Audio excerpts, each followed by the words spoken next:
Le développement durable au rayonnement, ça les connaît. Il y a 20 ans, ce camping municipal de Rochefort installait ses tout premiers panneaux solaires pour chauffer l'eau des sanitaires. La production d'eau chaude est solaire. Sur l'ensemble de l'année, elle est à plus de 80%. Ça nous permet de réaliser des économies importantes de plusieurs milliers d'euros sur l'ensemble de la saison. Je rappelle, de mars à décembre.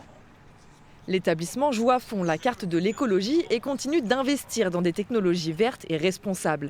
Dernière innovation en date, ces mobil-homes recyclables à 95% qui remplacent petit à petit les anciens. On retrouve des mobil-homes ici qui sont en bardage bois. On ne choisit plus de bardage synthétique avec une isolation renforcée, ce qui est important pour notre clientèle et le confort de notre clientèle. Cette idée d'un camping durable séduit bon nombre de professionnels du secteur.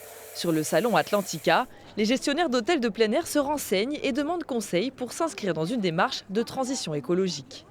On a depuis avril à peu près 150 dossiers qui sont en cours pour tout un tas de demandes.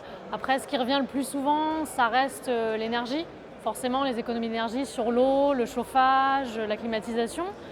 Et puis, on a des demandes sur les piscines également. Et de plus en plus, on voit des démarches pédagogiques, des campings qui veulent mettre en place des animations nature.